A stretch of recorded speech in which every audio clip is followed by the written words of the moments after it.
अस्सलाम वालेकुम वरहमतुल्लाहि वबरकातुहू। आज हम बात करेंगे फ़िक़्ह हनफिया और इमाम अबू हनीफ़ा में क्या एक मुकाबला है दोनों के बीच में। उस मुकाबले को हम सामने लाएंगे आज अवाम के। ये एक किताब है हनफियों की। इसमें हनफियों के उसूल लिखे हैं कि किन उसूलों पर हनफियों को चलना है।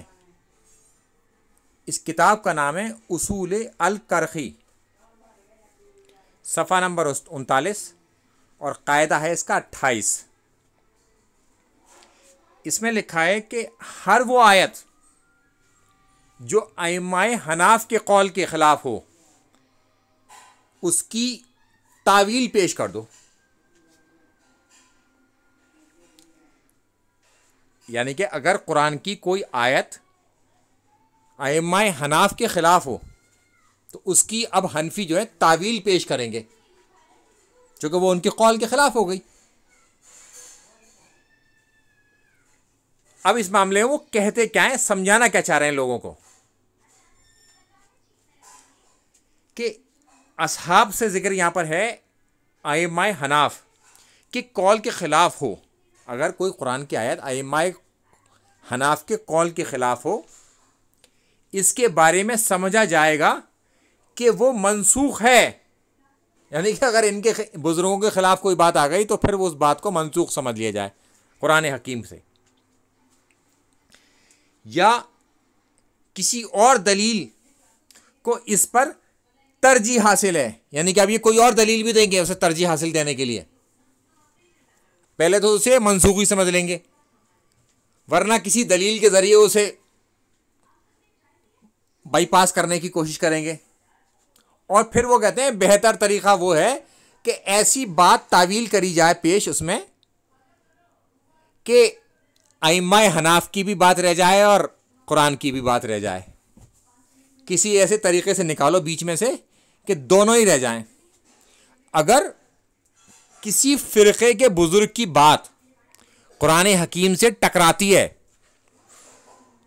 बिल्कुल अवाम के ऊपर फैसला है, तो आप अपने फ़िरक़े के बाबा की बात को इख्तियार करेंगे या अल्लाह की बात को इख्तियार करेंगे। यह है फ़िक़्ह हनफी असल में, जो कि अब दुनिया में सबके सामने आ चुकी है, जिसको अइम्माए हनाफ छुपाते थे।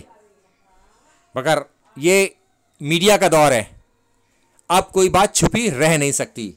अब मैं दिखाता हूं कि इमाम अबू हनीफ़ा क्या कहते हैं। ये तो इमाम अबू हनीफ़ा के मानने वालों की दलील है। अब मैं दिखाता हूं आपको इमाम अबू हनीफ़ा की दलील क्या है, वो क्या कहते हैं।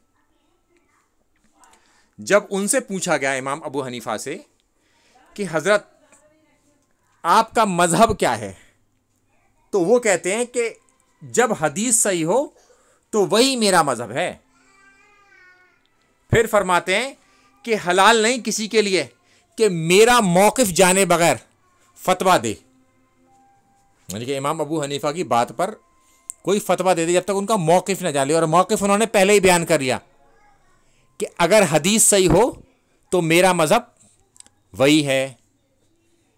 फिर उनके शागिर्द ने उनसे पूछा कि हज़रत ये बताइए कि अगर आपकी बात अल्लाह से टकरा जाए तो क्या करना है। उन्होंने कहा छोड़ दो। फिर उन्होंने पूछा रसूलुल्लाह सल्लल्लाहु अलैहि वसल्लम से टकरा जाए, तो उन्होंने कहा छोड़ दो। फिर उन्होंने पूछा कि असहाब से टकरा जाए, तो उन्होंने कहा छोड़ दो। ये तो है इमाम अबू हनीफ़ा जो कहते हैं कि मेरी बात को छोड़ दिया जाए। अगर अल्लाह से टकरा जाए, रसूलुल्लाह सल्लल्लाहु अलैहि वसल्लम से टकरा जाए और सहाबी से टकरा जाए, उनका मज़हब वही होगा जो अगर हदीस सही होगी। हदीस अगर उनके सामने सही सनद से रख दी जाए तो फिर वो उस पर अमल करेंगे, अपने कौल पर नहीं। और हनफी क्या कहते हैं कि कुरान की कोई आयत अगर अइम्माए हनाफ से टकरा जाए तो उसकी तावील पेश करो, उसे मनसूख जान लो, किसी और दलील से उसे बाईपास करने की कोशिश करो। और इमाम अबू हनीफ़ा कहते हैं कि मेरी बात को छोड़ दो। ये फ़र्क है इमाम अबू हनीफ़ा में और उनके मानने वालों में। इमाम अबू हनीफ़ा का तो मामला बिल्कुल साफ है। उनके मानने वालों ने इस तरह की बातें घड़ ली और अपनी आवाम में पैबस्त करने की पूरी कोशिश करी, जबकि थोड़ा सा भी कोई अपना दिमाग चलाएगा तो वो खुद समझ जाएगा कि इमाम अबू हनीफा की बात ठीक है या आज के हनफियों की बात ठीक है। इमाम अबू हनीफा की बात ठीक है। इमाम अबू हनीफा को मानने का मतलब है कि इमाम अबू हनीफा को भी मानो और उनकी बात भी मानो कम से कम।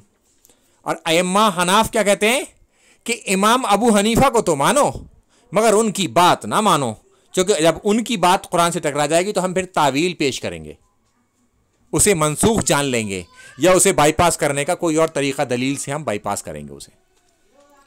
तो ये है, एक तरफ इमाम अबू हनीफा खड़े हुए हैं, उनके मुकाबले पर उनके मानने वाले खड़े हुए हैं जो कि उनकी बात को मानने को तैयार ही नहीं है। अस्सलाम वालेकुम व रहमतुल्लाहि व बरकातुहू।